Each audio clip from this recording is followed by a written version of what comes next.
Je l'ai eu au téléphone il y a quelques jours pour m'enquérir de son état de santé.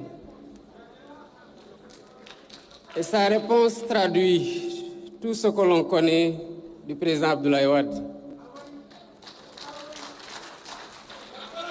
J'ai eu l'impression d'écouter un homme qui a encore 30 ans et qui a toutes de grandes choses encore à accomplir. Il m'a dit, à part tant que je suis yenn saay daal maa ngi ci forme bu baax.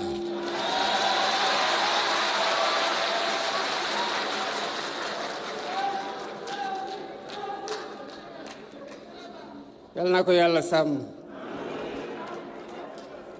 Monsieur le Premier ministre, Mesdames, Messieurs les ministres, honorables députés, Madame Sindiély Wade est membre de la famille du président Abdoulaye Wade.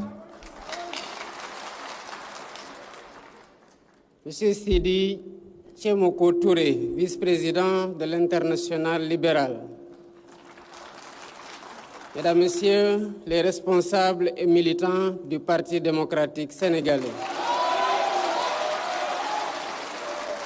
Mesdames, Messieurs les membres du corps diplomatique, notabilités religieuses et coutumières, distingués invités, Mesdames, Messieurs. Je voudrais un moment vous emprunter votre imagination. Imaginez donc un enfant qui ouvre les yeux dans le Sénégal des années 80, des années 20 plutôt, à quelques encablures d'une guerre qui aura meurtri le monde et que notre continent a payé de son sang. Cet enfant, né sous le ciel d'un pays pas encore libre, ne sait pas vraiment qu'il vivra 100 ans.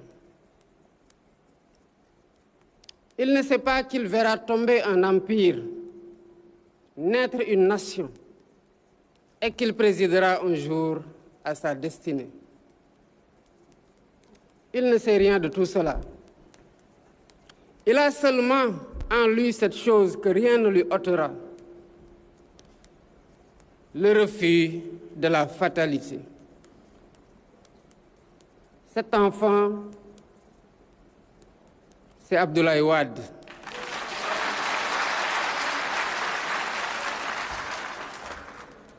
Et nous voici réunis un siècle plus tard pour lui dire ce qu'un peuple dit rarement à ces grands hommes à cet âge et de leur vivant. Nous voici réunis pour lui dire que nous sommes reconnaissants.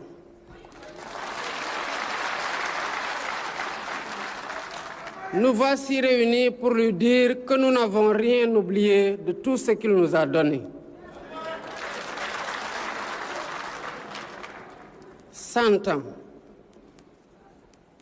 2 syllabes qu'un souffle suffit à dire et que toute une vie peine à remplir.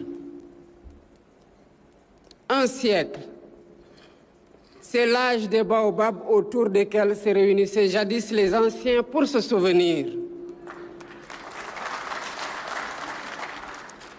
1 siècle. C'est l'âge où une vie cesse d'appartenir à celui qui l'a vécu, pour revenir au peuple qu'il a vu se dresser. La vie du président Wade est plus ancienne que la République elle-même.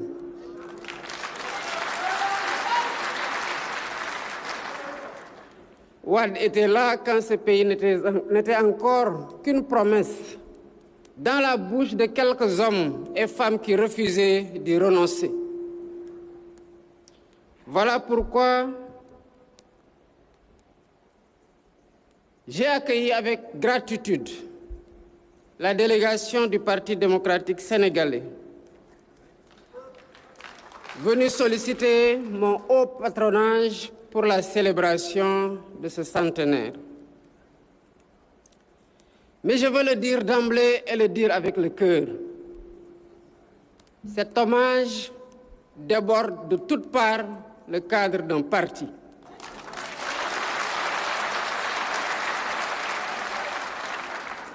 Le président Wade n'appartient plus au PDS seul.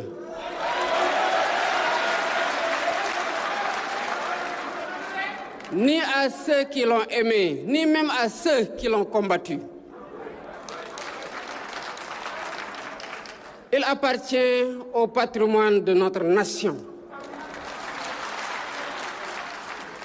Et c'est en notre nom à tous, par-delà les familles politiques et les fidélités d'un jour, que je m'adresse à lui. Je ne dresserai pas ici le bilan d'une vie, car elle est trop vaste pour une matinée. Et l'histoire qui, mieux que nos juges, s'en chargera à son temps. Je voudrais seulement, devant notre jeunesse surtout, m'arrêter sur quelques-unes de ses vertus, non pas pour les admirer dans le passé comme l'on visite le monument de la Renaissance, mais parce qu'elles ont pour notre temps quelque chose à nous enseigner. La première vertu du président Wade est la patience.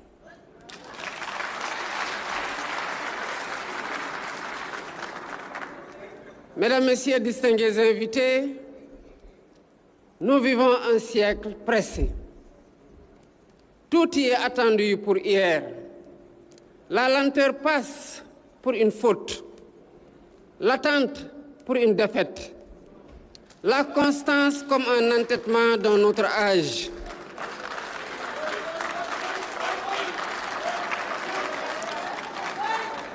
La vie du président Wade dit exactement le contraire. 4 fois, il s'est présenté au suffrage de ses compatriotes.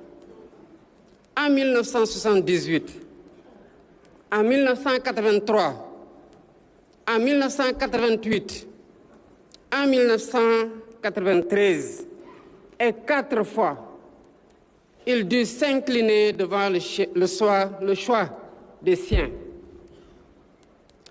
4 défaites qui auraient brisé un homme ordinaire ou l'auraient jeté dans l'aigreur, dans la tentation du renoncement ou dans celle de la force.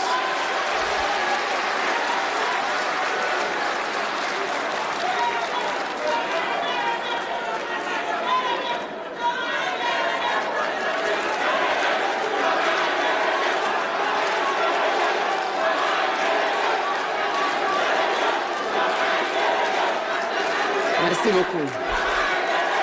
Merci. De ces 4 défaites,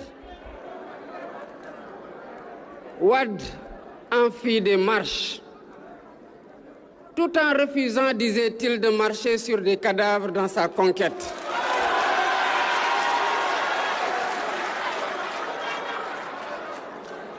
À chaque revers, il refaisait son parti, refaisait ses alliances et repartait au-devant des siens leur parler. Ce n'est qu'au tournant du millénaire en l'an 2000, après 26 longues années d'une obstination que rien n'avait entamée, que la victoire est enfin venue.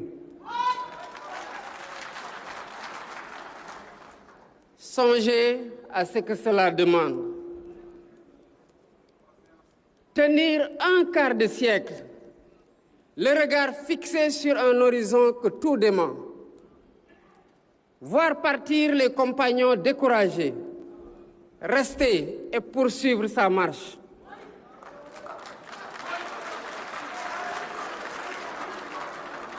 Faire de la patience une forme haute de courage, car il est plus difficile d'attendre sans faiblir que de céder à l'empressement d'un jour.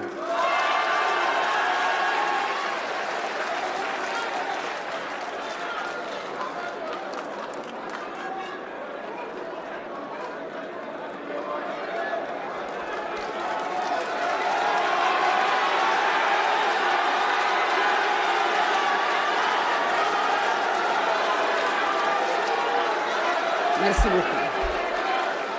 Merci.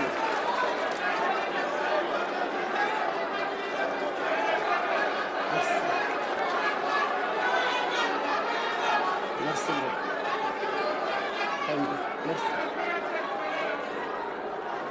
À la jeunesse à qui notre époque promet sans cesse que tout est facile et que tout est dû.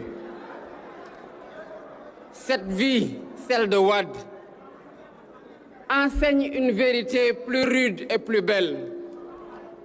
Cette vérité, c'est que rien de durable ne naît dans la précipitation.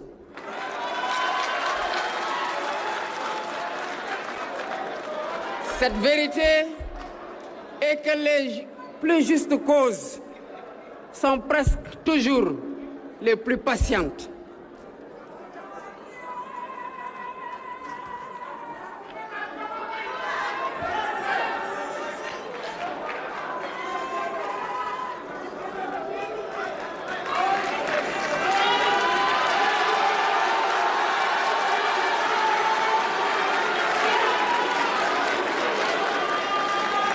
Merci beaucoup. Merci. Merci. La deuxième vertu du président Abdoulaye Wade,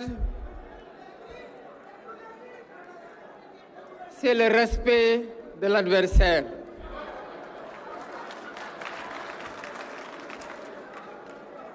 Mesdames, Messieurs, distingués invités, le combat du président Wade fut rude. Il connut la prison, la suspicion, les procès, l'exil intérieur de l'opposant que l'on cherche à faire taire.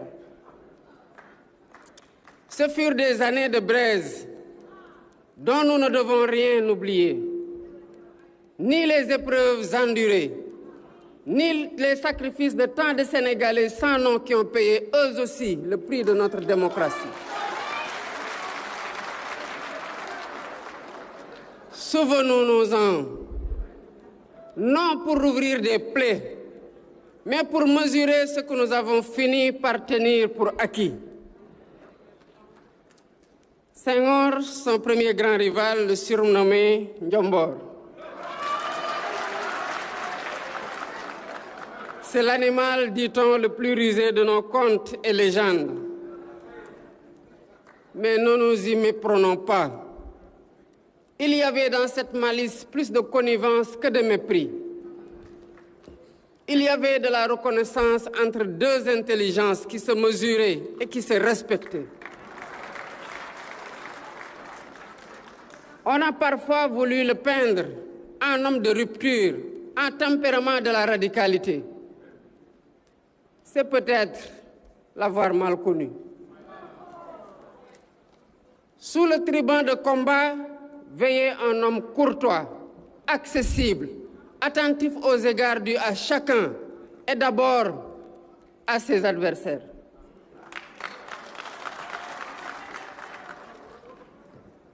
Au plus fort d'une campagne dont il pressentait déjà l'issue heureuse,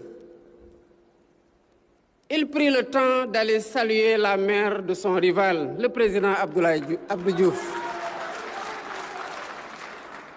Longue vie et santé à cette autre grande figure de notre République. Rien ne l'y obligeait. Et c'est pour cela justement que le geste dit tout.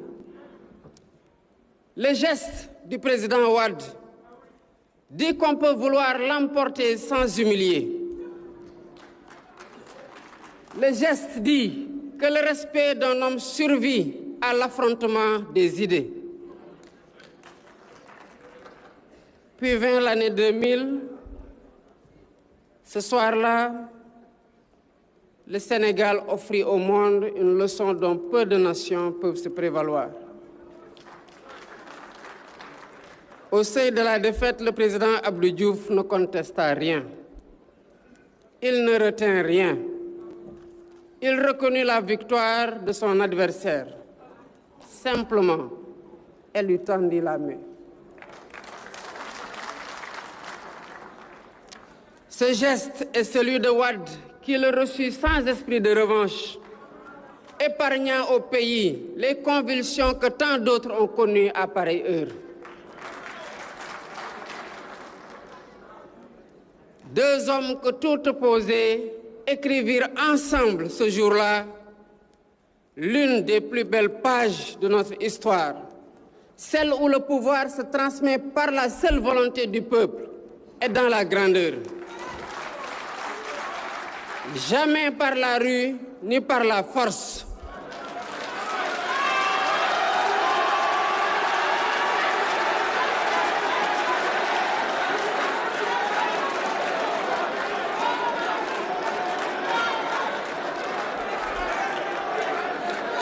Voilà ce que nos aînés nous ont légué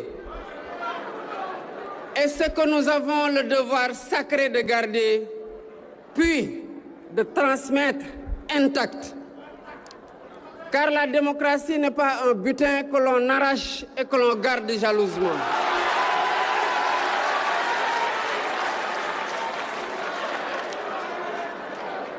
La démocratie, c'est une flamme que l'on se passe de main en main et qu'il ne faut jamais laisser s'éteindre.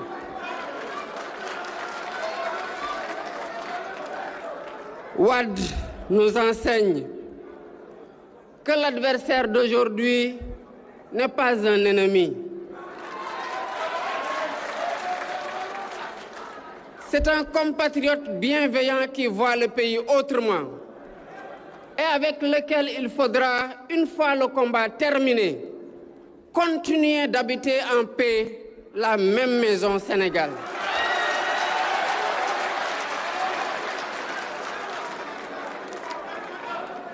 Nos désaccords, si profonds soient-ils, demeurent des désaccords entre frères et sœurs.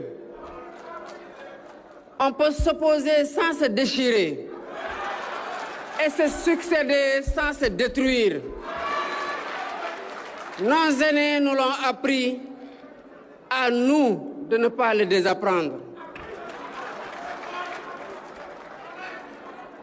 La troisième vertu de Wade est la primauté de la nation et du continent. Mesdames, Messieurs, distingués invités, la trajectoire du président Abdoulaye Wade épouse celle des premières élites sénégalaises et africaines. Ces hommes et ces femmes pour qui le savoir n'était pas un ornement mais une arme. Et bien mieux encore, la première des libertés à conquérir. Sous le pouvoir colonial, il leur fallait des efforts inouïs pour atteindre les sommets. Et ils les ont fournis avec une faim d'apprendre qui devrait faire honte à notre époque de facilité. De l'école William Ponty au double doctorat en droit et en économie, jusqu'au décanat de la faculté de droit de Dakar, puis au barreau, où son talent fit sa renommée. Sa vie fut celle d'une intelligence rare.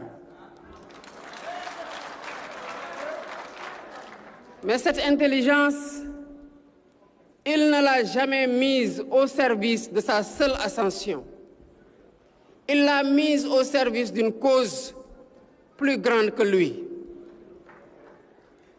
Dès 1956, au premier congrès des écrivains et artistes noirs, on le trouvait déjà aux côtés d'Alioune Diop, de Senghor, de Cheikh Anta Diop. Imaginez un seul instant ce que ce seul tableau évoque. Tant de génies réunis sous un même toit, à la même heure, portés par une même certitude, que l'homme noir avait le droit de penser le monde et non seulement de le subir. Leur parcours politique devait ensuite diverger, parfois jusqu'à les dresser l'un contre l'autre. Mais par-dessus tout ce qui les sépara, et qu'ils tenaient cela en partage, cette chose qui les dépassait tous, c'était le pays d'abord, le continent d'abord, et la conviction que ce qui unit une nation pèsera toujours plus lourd que les clivages de toute nature.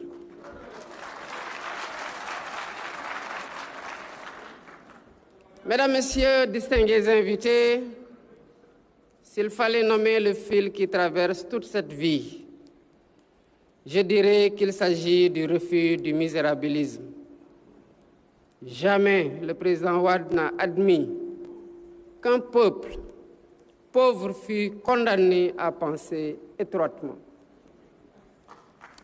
Il tenait que la rareté des moyens n'excuse jamais la pauvreté des ambitions et que la première des richesses d'une nation réside dans la hauteur du rêve qu'elle ose former pour elle-même. Là où d'autres voyaient des dépenses, il voyait des semailles. C'est ainsi qu'il fit de l'éducation une priorité absolue, un investissement pour l'avenir, le plus sûr de tous, celui que l'on place dans l'intelligence de ses propres enfants. Des cases des tout-petits, saluées bien au-delà de nos frontières, aux universités essaimées à travers le territoire, il a parié sans relâche sur le génie africain. C'est la même foi qui fit de lui le bâtisseur que l'on connaît. Le grand théâtre où nous sommes réunis, le musée des civilisations noires, le monument de la Renaissance et tant de routes et d'ouvrages portent encore sa marque. On en a débattu car les grandes œuvres divisent toujours en leur temps. Et c'est le destin des bâtisseurs que de précéder le goût de leur époque. Mais toutes procédaient d'une seule idée, haute et exigeante, que ce pays méritait de voir grand et qu'il avait le droit à sa part de beauté, mais surtout qu'un Sénégalais ne devait jamais baisser le regard devant personne.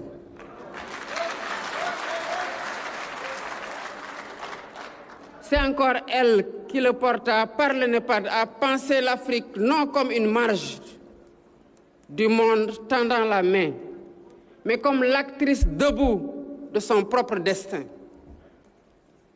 Et puis, par-delà les vertus, il y a l'homme que chacun de nous porte en soi. Mesdames, Messieurs, distingués invités, Abdoulaye Wade fut de ces hommes qui refusent les partages que l'époque croit obligés. Il voulut l'audace sans l'imprudence, la fermeté sans la haine, la fidélité à son parti sans sacrifier la primauté de la patrie.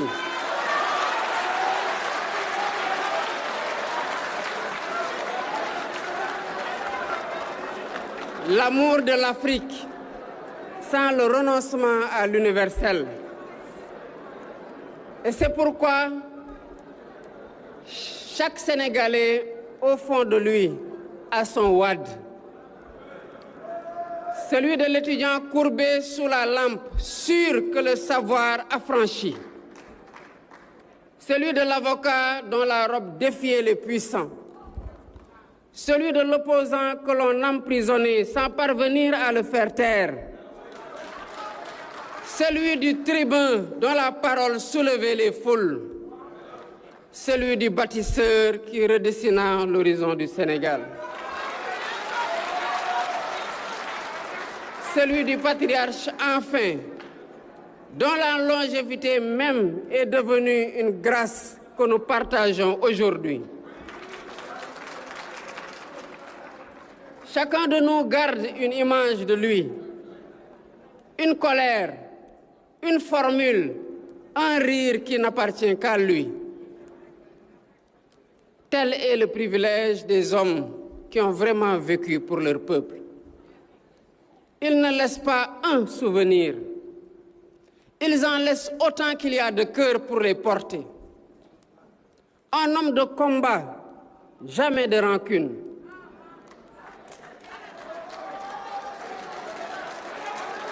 Un homme de pouvoir, jamais prisonnier du pouvoir. Un homme de son siècle est déjà tout entier tourné vers le nôtre. Monsieur le Président, vous me permettrez de quitter pour finir le langage de l'hommage.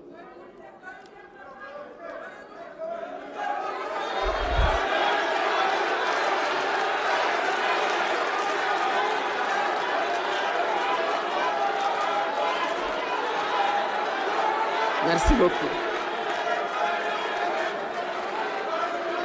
Merci beaucoup. Monsieur le Président,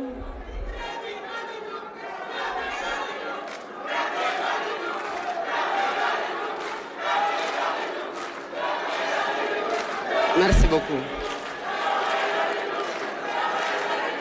Merci. Monsieur le Président, vous me permettrez de quitter le langage de l'hommage et de vous parler simplement. Monsieur le Président, vous avez 100 ans. Monsieur le Président, vous avez vu ce pays naître. Vous l'avez aimé. Vous l'avez servi, vous l'avez façonné. Et jamais, à aucune heure, vous ne l'avez abandonné.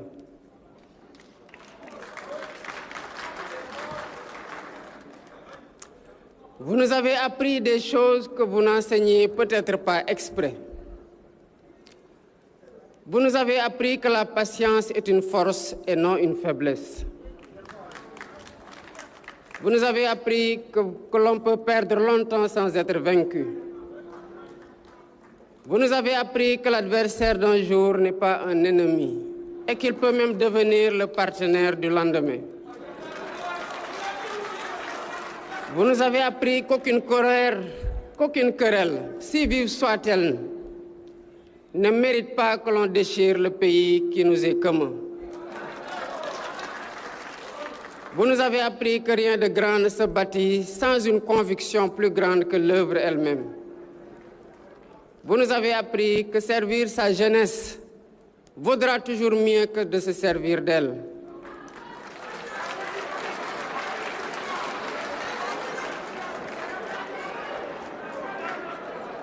Et permettez-moi, Monsieur le Président, pour finir, une confidence. Aux heures où la fonction est la plus solitaire, il est des présences anciennes vers lesquelles l'esprit se tourne.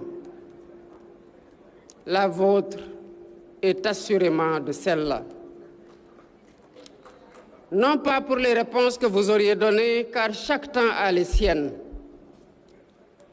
mais pour cette manière que vous aviez de ne jamais désespérer du Sénégal, ou même d'un compagnon qui se perd dans l'acrimonie et dans la haine de l'autre.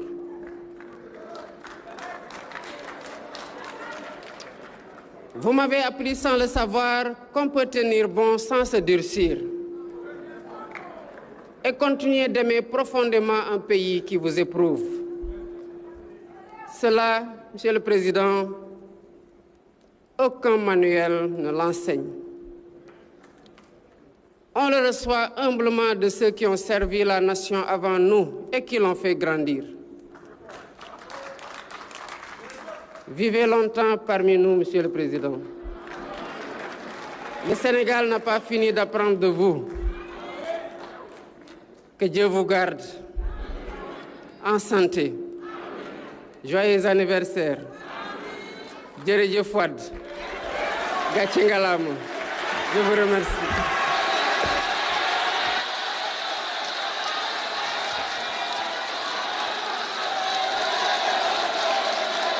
Merci.